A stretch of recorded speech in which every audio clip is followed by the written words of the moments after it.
The Grand Assembly Hall of Apex Prime stretched so wide that Han Solo could barely see the far walls. Thousands of alien beings filled the chamber, representing 47 different species from across the galaxy. Some looked like giant insects. Others were clouds of gas held together by force fields. A few resembled nothing Han Solo had ever imagined, even in his wildest dreams. Han Solo stood alone at the center podium. The platform was made of some clear material that seemed to glow from within. All around him, the alien representatives watched. Some had eyes, others had sensors or organs he didn't understand. But all of them were focused on him. He wore a simple black suit, standard Earth diplomatic uniform. No weapons. No guards standing beside him. The council had insisted he come alone to hear their judgment. Han Solo had agreed without argument. High Chancellor Thex Mora rose from his seat on the highest tier. The Velari leader was massive, nearly 3 meters tall with scales that shimmered green and gold under the chamber lights. His eyes were cold like a snake watching a mouse. Human, Thexamora's voice boomed through the chamber, translated instantly into hundreds of languages by the station systems. You and your kind have violated council law.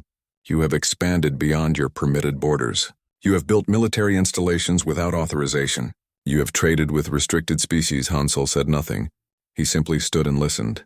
Thex Mora continued, his voice dripping with contempt. Humanity has been part of this council for only 30 years. 30 years. My people have guided galactic civilization for 3,000. Yet you act as if you own the stars. Murmurs of agreement rippled through the chamber. The crystalline hive's representative chimed musical notes of approval. The methane breathers released puffs of yellow gas from their environmental suits. You are children, Thex Mora said, leaning forward. Playing at civilization. Building colonies you cannot protect. Making alliances you do not understand. The council has decided to correct this mistake before you cause greater harm. A holographic display appeared above the center of the chamber. It showed human colonies scattered across a dozen star systems. Red markers appeared over each one. You will evacuate all worlds beyond your home system of Sol, Thex Mora declared. 200 million colonists will return to Earth.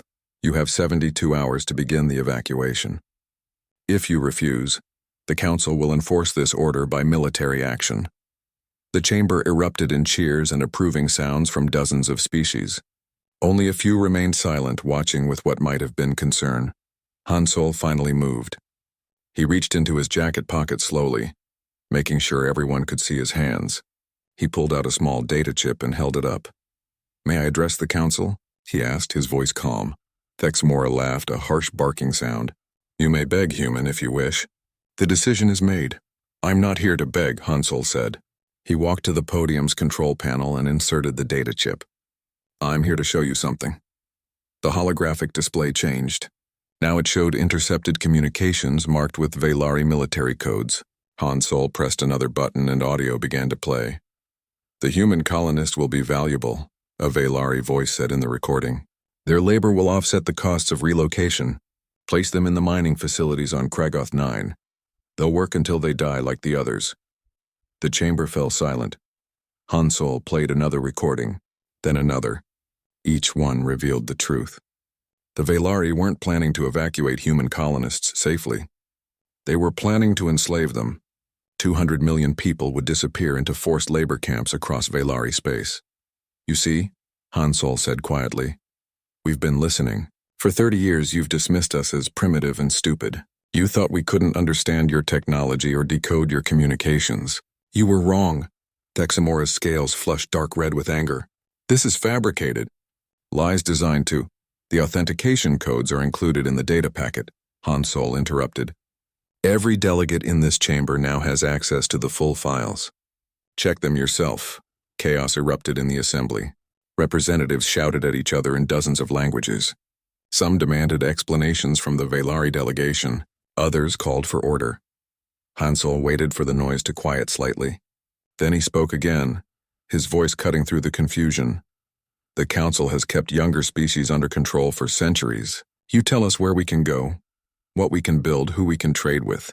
You claim it's for galactic peace and stability, but it's really about keeping us weak, keeping us dependent, keeping us afraid. He looked directly at Thex Mora. Humanity recognized what you were from the beginning. We smiled and nodded. We signed your treaties. We followed your rules, and while we did, we prepared. Thexamora moved toward the edge of his platform, his massive claws gripping the railing. You dare threaten this council? You and what military? Your pathetic fleet of 200 ships? Hansol smiled for the first time since entering the chamber. It was not a friendly smile. The evacuation you demanded? We're not doing it. The colonies you claim authority over? They remain under human control. The rules you've enforced for centuries? We reject them. He turned slowly, making eye contact with as many delegates as possible. The war begins now. The words echoed through the vast chamber. For a moment, nobody moved. Nobody spoke. They couldn't believe what they'd just heard. A representative from a species barely older than children, defying the entire Galactic Council. Thexamora recovered first. Seize him, he roared. Station security forces began moving toward the center podium. They came from all sides, weapons drawn. Hansol didn't run. He simply raised his hand to his ear, activating his communicator. Captain Park, he said calmly, I believe it's time. High above Apex Prime, invisible to the station's sensors, quantum signatures began to appear. 1, then 10, then 100, then more. The walls of the chamber shuddered. Emergency alarms began wailing. The holographic display flickered and changed, now showing the view outside the station. Warships surrounded Apex Prime, sleek human vessels, their hulls dark and angular, hung in space like predators. But these weren't the 200 ships the Council knew about. These were hundreds more, maybe thousands. The security forces stopped moving toward Hansol. They stood frozen, looking up at the displays showing the fleet that had just appeared. A voice crackled over the chamber's communication system. It was female, crisp and professional. This is Captain Una Park of the Earthship Indomitable. Ambassador Kim, we're ready for extraction. Also, the main fleet just dropped out of quantum space. They send their regards. Hansol walked toward the nearest exit. The security forces parted to let him through, too shocked to stop him. At the doorway, he turned back one last time. Oh, and Thexamora, you have 72 hours to withdraw all Velari military forces from human space. After that, we start shooting. The Council is no longer in charge of humanity's future. We are. He left the chamber as emergency systems activated throughout the station. Behind him, the Grand Assembly descended into complete chaos. The age of human submission had ended. The age of human strength had begun. Outside, in the docking bay, Hansol boarded a small shuttle. Through the viewport, he watched as human ships maintained perfect formation around the station. Not firing, not threatening, just present. A statement of power that couldn't be ignored. As the shuttle accelerated toward the Indomitable, Hansol allowed himself a moment of satisfaction. 30 years of careful planning. 30 years of being underestimated. 30 years of preparation. Now the galaxy would see what humanity could really do. The shuttle docked with the Indomitable 12 minutes after leaving Apex Prime. Hansol walked through the airlock to find Captain Una Park waiting for him, her crew standing at attention behind her. Welcome back. Ambassador, Una said with a slight smile. That went well. Hansol loosened his tie. They believed we only had 200 ships. They did, Una confirmed. Right up until we proved otherwise. The Admiral wants to see you immediately. We're transferring to the Eternal Defiance. The Eternal Defiance was Earth's flagship, a massive vessel that served as mobile headquarters for the entire fleet. It took 30 minutes to reach it, traveling through the formation of human warships. Hansol looked out the viewport as they passed ship after ship. Destroyers, carriers, battlecruisers. Vessels designed for war, built in secret, hidden from Council eyes for 3 decades. Admiral Tae-Sung Cho stood in the flag bridge, studying holographic displays that showed ship positions across light years of space. He was a thin man with gray hair and sharp eyes that missed nothing.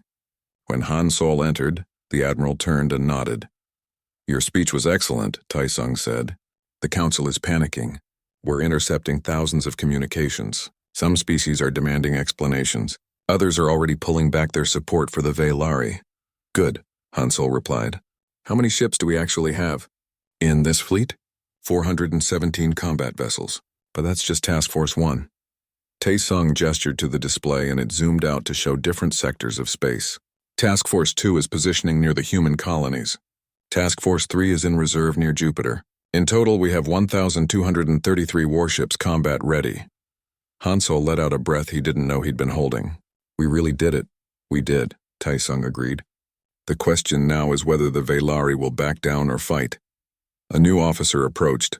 She was young, maybe 30, with alert eyes and quick movements. Admiral Ambassador, I'm Minji Kwan from Intelligence Division. I need to brief you both. They moved to a conference room. Minji activated a secure holographic display and brought up images of Council military movements. The Velari are mobilizing their armada, Minji said. 5,000 warships, the largest fleet in known space. High Chancellor Thexmora is calling it a police action to restore order. He's telling the other Council races that humanity's rebellion must be crushed immediately, or it will inspire others. He's right about that last part, Hansol said. How long until they reach us? 5 days if they push their engines hard. Maybe 6 if they're cautious. Minji changed the display to show intelligence reports. But here's what's interesting. We've been monitoring Council communication networks. Not every species supports this action. She pulled up a message marked with benthic collective identifiers. The benthics are a peaceful aquatic species. They've been under Council control for 800 years. Their ambassador Daehyun Lee sent us an encrypted message 2 hours ago. The message played. The voice was strange, bubbling and wet, but the translation was clear. To humanity, it said, we have watched you for 30 years. We have seen your strength and your patience. If you truly intend to challenge the Council's authority, know that you are not alone. The Benthic Collective cannot provide military support, but we can offer intelligence and political backing. The Council has controlled us for too long. Perhaps together, we can change the galaxy. Taesung and Hansol exchanged glances. How many other species feel this way? Hansol asked. At least 12 that we know of, Minji replied. Maybe more who are too afraid to say so openly. The Council's system works by keeping younger species isolated and afraid. If they see humanity successfully resist, it could start a wave of rebellion. Which is exactly why Thexamora has to destroy us, Taesung said. This isn't just about human colonies anymore. It's about maintaining control over the entire Council structure. Hansol walked to the viewport. Outside, human ships moved in precise formations, the result of years of training and secret exercises far from prying eyes. Tell me how we built all this without them noticing, he said. Taesung smiled slightly. We used their contempt against them. They thought we were too primitive to pose a threat. So when we asked for industrial development zones in deep space far from inhabited systems, they approved without much thought. They assumed we were building commercial stations. We were building shipyards, Minji added. Massive automated facilities in the dark spaces between stars. No windows, no civilian traffic, just construction drones working around the clock, building ships from raw materials we mined from dead systems. The Council banned humans from developing certain technologies. Taesung continued. Advanced weapons, military-grade shields, quantum drives. But they didn't ban us from researching them. So we studied, we learned, and we built everything in secret in places they never thought to look. What about the AIs? Hansol asked. The Council's laws against artificial intelligence are strict. We don't use true AI, Minji explained. Everything is controlled by humans with computer assistance. It's a fine line, but we stay on the legal side of it. Technically, a junior officer interrupted. Admiral, we're receiving a transmission from Apex Prime. It's being broadcast on all channels. Put it through, Taesung ordered. High Chancellor Thexmora's face appeared on the display. He looked even angrier than before, his scales dark with rage. Humanity, he began, his voice shaking with fury. You have committed an act of war against the Galactic Council. Your unprovoked aggression will not stand. The Velari Armada is en route to your space. We will eliminate your illegal military forces. We will occupy your colonies. We will teach you what happens to those who defy the natural order. He paused, leaning closer to his camera. Surrender now, and we may show mercy. Continue this foolish rebellion, and Earth itself will burn. You have 5 days to make your choice. Choose wisely. The transmission ended. Taesung turned to Hansol. Your thoughts? He's bluffing about destroying Earth, Hansol said. The other Council species would never approve genocide. But the threat to our colonies is real. If we fight them head-on, even with our fleet, we'll take heavy casualties. Agreed, Taesung said. He pulled up a tactical map. Which is why we're not going to fight them head-on. He traced movements on the hologram. We're going to withdraw. All military forces will pull back toward Sol system. We'll begin evacuating civilians from the outer colonies just like Thex Mora originally demanded. Hansel raised an eyebrow. I thought we were done following their orders. We are, Tae-sung said with a thin smile. But Thex Mora doesn't need to know that. Let him think we're retreating in fear. Let him occupy our colonies. Let his forces spread out across dozens of systems thinking they've won. Understanding dawned on Hansol's face. And then we show them what happens when you underestimate humanity. Tae-sung zoomed in on the colony worlds. Every facility we built out there has a secondary purpose. Every power plant, every factory, every spaceport. They're not just infrastructure. They're weapons we've been preparing for this exact scenario. A trap, Hansol said. The biggest trap in galactic history, Tae-sung confirmed. We'll let them take the bait, and when they're committed, when they're spread thin and overconfident, we'll spring it. Minji pulled up casualty estimates. This plan could work, but it's risky. We're gambling that we can time everything perfectly. War is always a gamble, Tae-sung said, but we've been planning this for 30 years.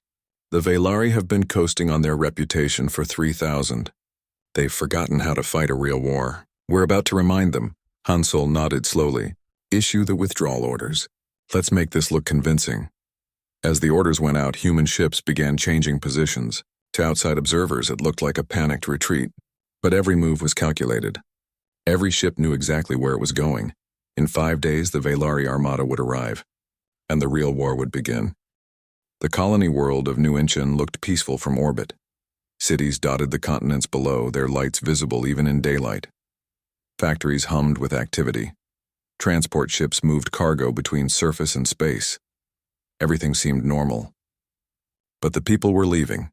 Evacuation ships arrived every few hours, massive civilian transports that loaded thousands of colonists at a time. Families carried what they could. Children clutched toys. Parents looked back at homes they'd spent years building. Within 3 days, almost 8 million people had left the planet. The Velari Armada watched from a distance, their sensors tracking every ship that departed. Aboard the flagship Subjugator, High Chancellor Thex Mora observed the exodus with satisfaction. They run like frightened animals, he said to his war prime Kethril. I expected more resistance from these humans who spoke so boldly. Kethril was more cautious. He was a career military officer who'd fought in border conflicts for 2 centuries. Something about the human retreat bothered him.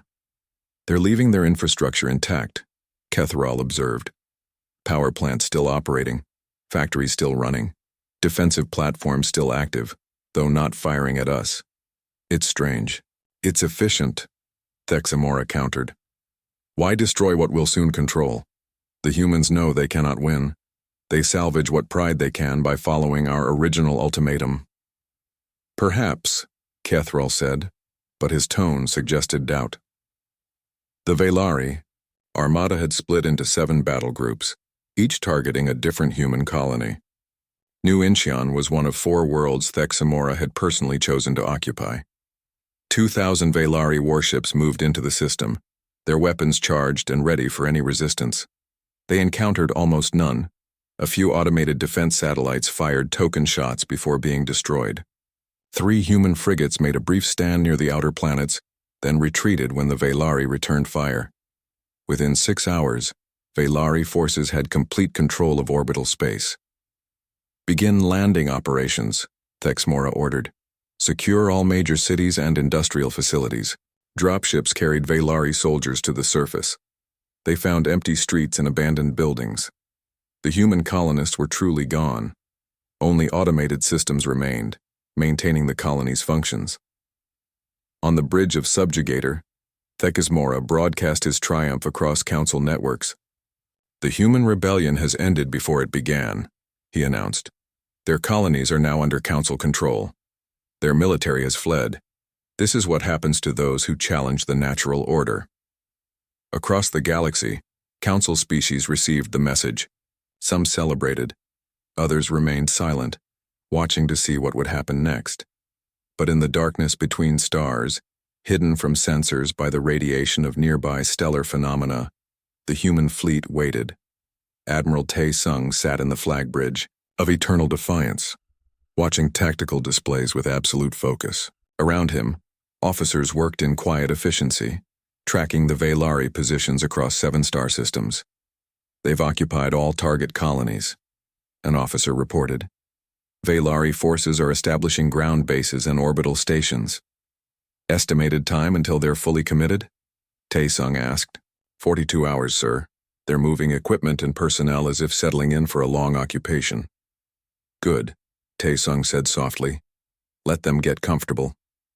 In another section of the ship, Dr. Bo-Ra Song reviewed final system checks. She was head of Earth's Advanced Weapons Division, responsible for the technology that would make or break their plan. All colonial systems responding, one of her technicians reported. We have control of infrastructure networks on all 7 worlds. Bo-Ra nodded. Keep monitoring. Don't activate anything until the Admiral gives the word. What the Velari didn't know was that every human facility they now occupied was designed with a dual purpose. Power plants could overload their cores on command, creating electromagnetic pulses that would disable nearby electronics. Factories contained hidden weapon systems in their foundations. Even the streetlights could be weaponized, releasing blinding flashes or concentrated heat bursts. The colonies themselves were traps, waiting to be sprung. 40 hours after the Velari occupation began, General Sun Ho Baek reviewed readiness reports from ground-based resistance teams. Small groups of human soldiers had remained behind when the civilians evacuated, hidden in underground bunkers with supplies for months. All teams confirm ready status, his aide reported. They're in position near critical targets.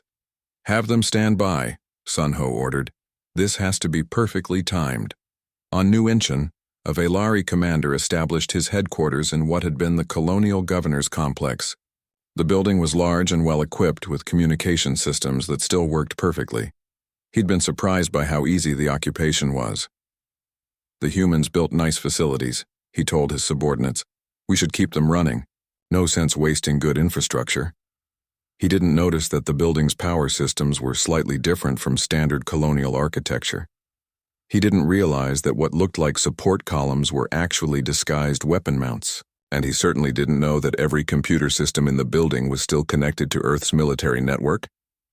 Admiral Taesung watched the countdown timer on his display. 48 hours since the Velari occupation began. All 7 battle groups were now fully committed, their forces spread across colony worlds and orbital stations. Status of enemy reserves, he asked. Minimal, sir, an intelligence officer replied. They pulled almost everything forward to secure the colonies. They have maybe 300 ships still in Velari home space. The rest are here. And they still don't know where our fleet is. No, sir. We're maintaining emission silence. The stellar radiation is masking our signatures perfectly. Taesung stood up. This was it, the moment they'd planned for 3 decades. He thought about all the people who'd worked to make this possible, the engineers who'd built the ships, the intelligence officers who'd gathered information, the soldiers who'd trained in secret, the colonists who'd trusted the plan and evacuated their homes. Now it was time to see if it all paid off. Execute Operation Checkmate, he ordered. Across 7 star systems, human infrastructure came alive. On New Incheon, the power plant that provided electricity to the entire main continent began to overload. Not catastrophically, but in a carefully controlled cascade. The electromagnetic pulse it released was precisely calibrated to disable Velari equipment without destroying civilian infrastructure. The Velari commander in the governor's complex saw his displays flicker and die. Emergency lights came on, but they weren't standard emergency lights. They were strobes specifically designed to disorient Velari visual senses. What's happening? He shouted, but his communication systems were dead. The support columns in the room split open, revealing automated weapon systems. They didn't fire immediately. First, gas poured from hidden vents, a compound that was harmless to humans, but caused temporary paralysis in Velari physiology. Similar scenes played out across all 7 occupied worlds. Factory complexes revealed hidden defensive systems. Underground tunnels that the Velari hadn't detected released combat drones. Human resistance teams emerged from their bunkers, coordinating attacks on confused and disoriented occupation forces. In orbit, the Velari ships suddenly found themselves under attack from the very stations they thought they controlled. Defensive platforms that had seemed disabled came back online, their weapons firing with devastating accuracy. Aboard Subjugator, alarms blared. Kethral watched in horror as casualty reports flooded in. "We're losing forces on all 7 worlds," an officer reported. "Ground bases under attack, orbital stations compromised. We're taking 30% casualties and climbing." "How?" Thexmora demanded. "The humans evacuated. The colonies were empty." "It was a trap," Kethral said quietly. "They turned the colonies themselves into weapons." Before Thexmora could respond, new contacts appeared on their sensors. Ships, hundreds of them. The human fleet had revealed itself, dropping out of hiding and accelerating toward the scattered Velari battle groups. Admiral Taesung watched his forces execute the attack with precision. The Velari ships were spread thin, trying to protect multiple colonies simultaneously. Human forces were concentrated and coordinated. "Focus fire on their command ships," he ordered. "Disrupt their communications. Keep them from organizing a defense." Human weapons had been designed specifically to exploit Velari weaknesses. Minji Kwan's intelligence work had provided detailed information about Velari shield frequencies, armor composition, and tactical doctrines. Every shot was calculated for maximum effect.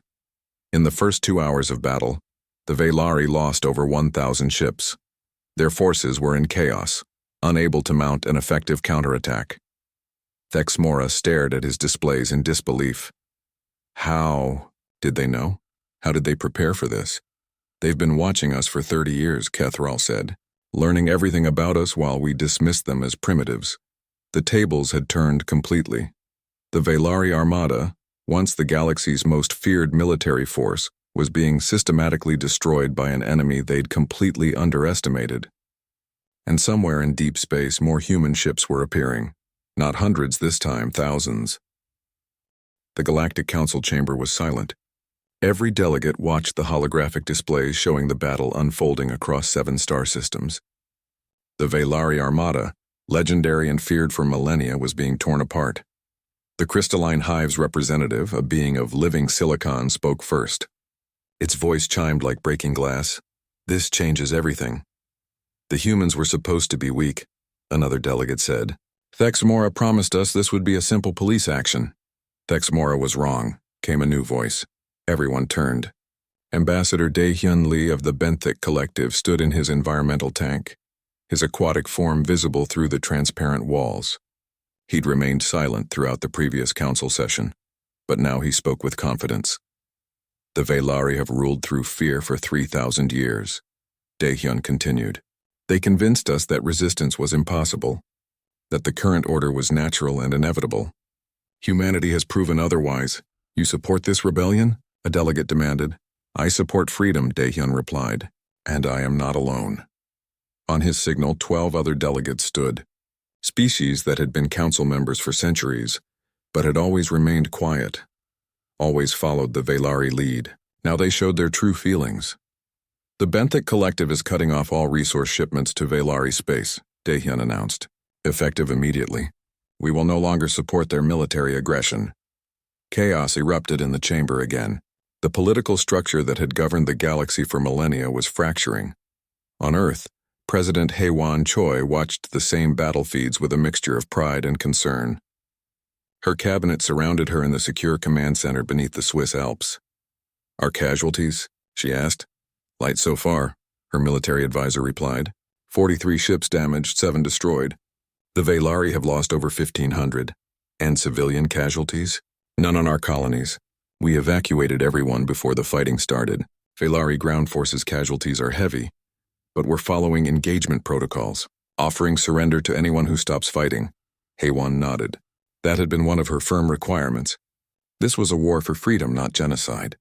Any Velari who laid down arms would be treated according to international law. "Madam President," another advisor interrupted, "we're receiving a transmission from High Chancellor Thexmora. He's requesting to speak with Ambassador Kim. Put them through to Hansol, Haewon ordered. Record everything. Aboard the Eternal Defiance, Hansol received the call in a private communication room. Thexamora's face appeared on the screen. The Velari leader looked different now. His scales had lost their vibrant color. His eyes showed something Hansol hadn't seen before. Fear. Ambassador, Thexamora began, his voice lacking its usual arrogance. I believe there has been a misunderstanding. Has there? Hansol asked calmly. The Council's judgment was harsh, Thexamora continued. Perhaps too harsh. We may have acted in haste. I'm prepared to offer new terms. Your colonies can remain. We'll recognize your military fleet. All we ask is that you rejoin the Council and accept its authority. Hansol studied the Velari leader for a long moment. You intercepted communication showing you planned to enslave 200 million humans, he said quietly. That wasn't a misunderstanding. That was genocide. An unauthorized plan, Thexamora insisted. Rogue elements in my military. I was unaware. You're lying, Hansol interrupted. You personally approved those plans. We have the authorization codes with your biometric signature. Thexamora's expression hardened. What do you want? I want you to surrender, Hansol said. Order your forces to stand down. Face trial for your crimes. Let the galaxy move forward with new leadership. Never, Thexamora hissed.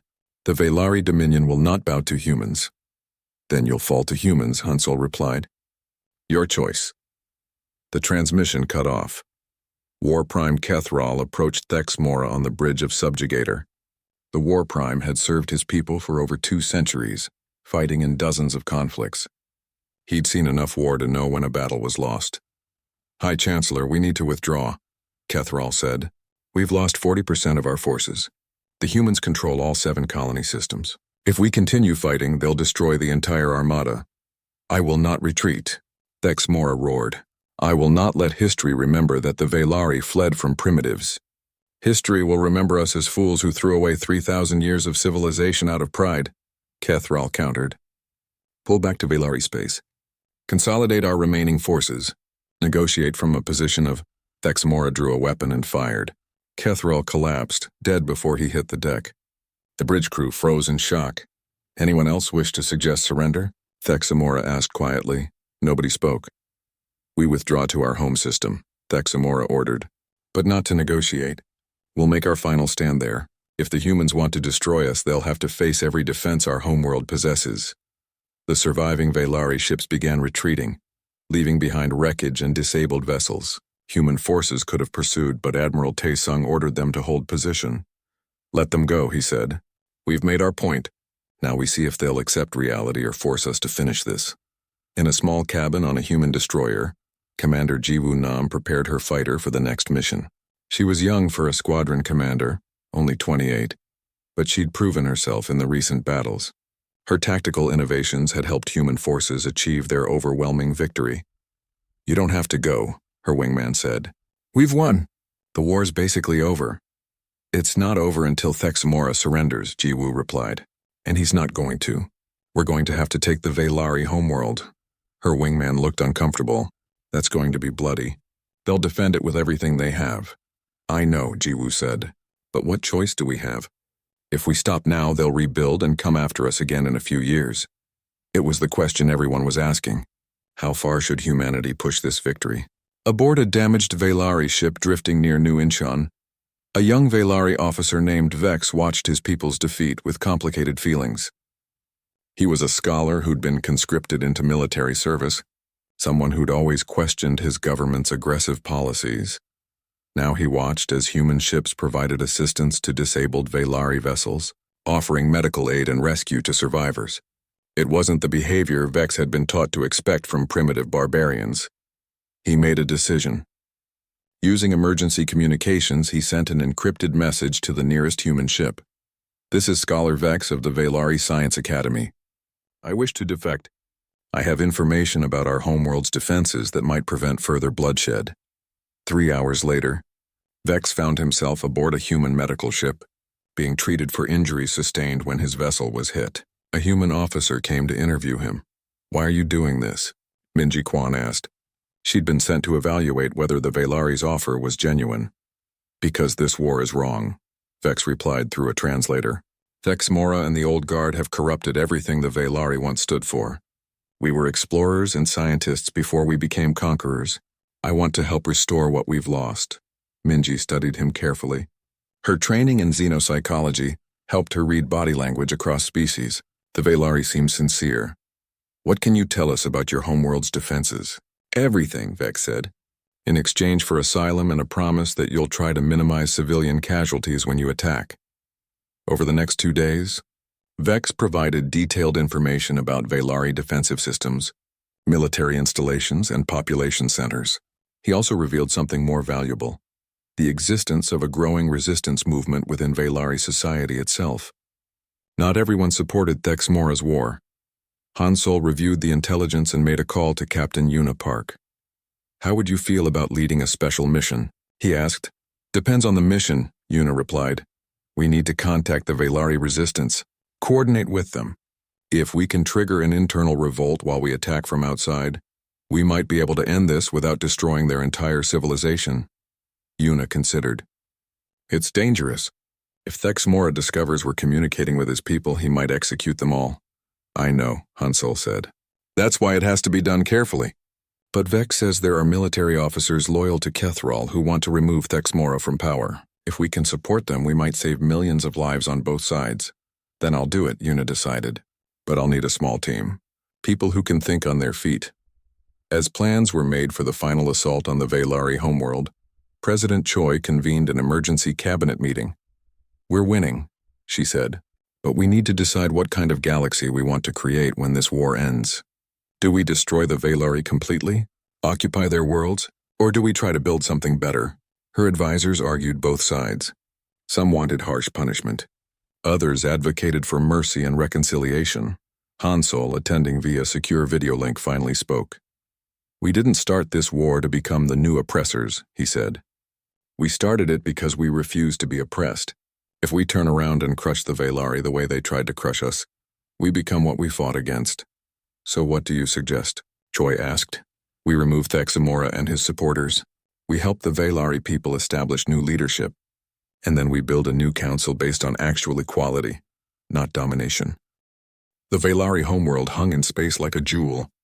3 moons orbited it, each one transformed into a military fortress. Defensive platforms surrounded the planet in overlapping layers. Thousands of warships patrolled the system. Thexmora had pulled every available vessel back to defend his world. The human fleet arrived at the edge of the system and stopped.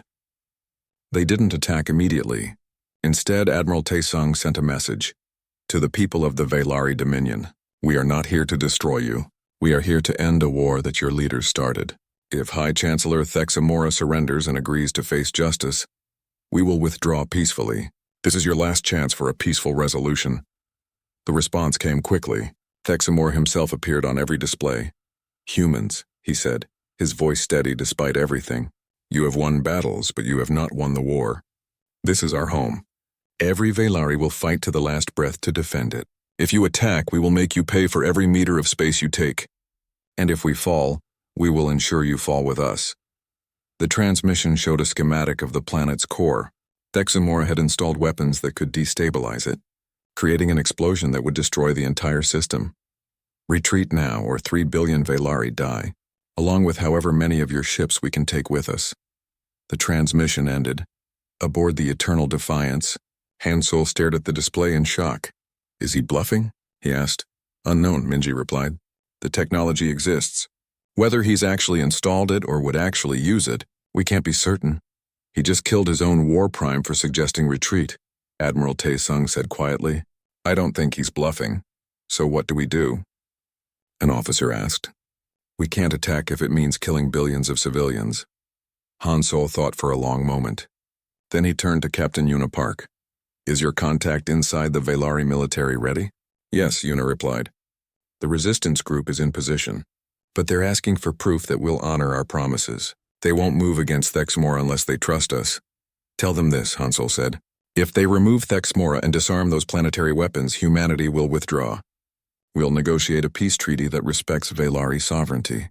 No occupation, no revenge, just accountability for the leaders who committed crimes, and a new relationship based on equality. Will our people accept that? Yuna asked. Hansol looked at the planet below. 3 billion lives hung in the balance. They'll have to. We didn't come this far to become monsters. The message was sent through encrypted channels to the Velari resistance. For 6 hours, nothing happened. The fleets faced each other across empty space, waiting. Then, on the surface of the Velari homeworld, something changed. Military bases that should have been preparing for invasion instead went quiet. Communication networks were disrupted, and in the capital city, soldiers loyal to the late war prime Kethrel stormed the government complex. Thexmora was in his private chambers when they came for him. He reached for his weapon, but a stunning blast dropped him before he could fire. The soldiers moved efficiently, securing the building and disabling the planetary defense systems. Within 2 hours, it was over. The coup had succeeded. A new face appeared on human communication displays. It was an older Velari, his scales marked with military honors. I am General Krath, former second-in-command to War Prime Kethrel. The Velari Military Council has removed High Chancellor Thexmora from power. The planetary weapons have been disarmed. We request immediate negotiations. Hansol let out a breath he'd been holding for hours. Permission granted. We'll send a delegation. 3 days later, Hansol stood in a meeting room on a neutral station. Across from him sat General Krath and several other Velari leaders who'd been part of the resistance. Your former chancellor will face trial, Hansol said. A joint tribunal with representatives from multiple species, including Velari. He'll answer for his crimes. Agreed, Krath replied. But we have conditions. No human occupation of Velari worlds. No economic sanctions that would harm our civilian population, and mutual recognition of sovereignty. We accept those conditions, Hansol said. In exchange, the Velari Dominion will support restructuring the Galactic Council. Equal representation for all species. No more domination by the strong over the weak. That will take time, Krath warned. There are species that benefited from the old system. They won't give up power easily. We have time, Hansol replied. And we have the military strength to enforce the new order if necessary. But we'd prefer cooperation to coercion. They talked for hours, working out details of the peace treaty. It wasn't easy. There was anger and distrust on both sides. But slowly they built something workable. 6 months later, a new Galactic Council convened. The assembly hall looked the same, but everything else had changed. Species that had been dismissed as primitive now sat as equal members. The benthic collective had a voice. The methane breathers, who'd always voted however the Velari told them to, now voted independently. Even the crystalline hive, which had initially opposed humanity, now supported the reforms. Ambassador Daehyun Lee of the benthic collective stood to address the assembly. For 800 years, my people lived under council control, he said. We were told it was for our own good, that we needed guidance from our betters, but we didn't need masters, we needed partners. He gestured to the human delegation. Humanity showed us that change was possible, not through their weapons, though those were impressive, but through their example. They refused to accept an unjust system, and they fought to create something better. Hansol sat in the human delegation, no longer alone but surrounded by his people. Captain Yuna Park was there, now an admiral herself. Minji Kwan headed the new council intelligence sharing network. General Sunho Baek represented the reformed military forces that now included members from dozens of species. When it was his turn to speak, Hansol kept it brief. 6 months ago, I stood in this chamber and declared that the war begins now. Today, I'm happy to say that war is over, but our work isn't finished. We've torn down an old system. Now we have to build something better that will take all of us working together. He looked around at the assembled delegates. The galaxy is bigger than any one species. Our differences make us stronger, not weaker. Some of us breathe oxygen, others breathe methane. Some think in mathematics, others think in music. But we all want the same things. Safety for our people, opportunity for our children, a chance to reach for the stars without fear. That's what this new council represents. Not the strong dominating the weak, but all of us, different as we are, building something greater than any of us could build alone. The assembly voted on the new council charter. It passed by an overwhelming majority. Even the Velari delegation, led by General Krath, voted in favor. After the session ended, Hansol walked alone through the station's observation deck. He looked out at the stars, thinking about everything that had happened. Impressive speech, a voice said behind him. He turned to find General Krath approaching. The Velari leader had aged visibly in the past months, carrying the weight of rebuilding his civilization. Thank you, Hansol replied. I meant every word. I believe you did, Krath said. He stood beside Hansol, also looking at the stars. My people made mistakes. We let fear and pride guide us instead of wisdom. We became bullies, and bullies always fall eventually. The question is what comes after the fall, Hansol said. Yes, Krath agreed. Will you humans become the new rulers? Will you build your own empire? Hansol shook his head. We've seen what empires do. They grow strong by making others weak. We want something different, something that's never really been tried before on a galactic scale. Equality, Krath said. Equality, Hansol confirmed. They stood in silence for a while, two former enemies now working toward a common goal. I should tell you something, Krath finally said. Before he was arrested, Thexmora ranted about humanity for hours. He said you were dangerous, that you thought differently than other species, that you'd disrupt everything. Was he right? Hansol asked. Completely, Krath replied with a slight smile. But disruption was exactly what the galaxy needed. Several years passed. The new council system proved difficult but functional. Species that had been enemies learned to cooperate. Trade increased. Conflicts were resolved through negotiation instead of war. It wasn't perfect, but it was better. Hansol retired from active diplomacy, though he remained an advisor. He taught at Earth's diplomatic academy, training young humans and aliens alike in the arts of negotiation and cooperation. One day, a student asked him about the war. Did you know you'd win? The student asked. When you stood in that chamber and declared war, were you certain? Hansol thought about it. No, he admitted. I was terrified. But I knew that being afraid wasn't a reason to accept injustice. Sometimes you have to stand up even when you're not sure you'll win. And if you'd lost, then at least we'd have tried, Hansol replied. At least we'd have shown the galaxy that some species won't bow. That would have mattered even in defeat. But they hadn't lost, and the galaxy was different because of it. That evening, Hansol received a priority message. It was from Commander Ji Woo Nam, who now led the Council's deep space exploration program. Ambassador, we've detected something beyond Council space.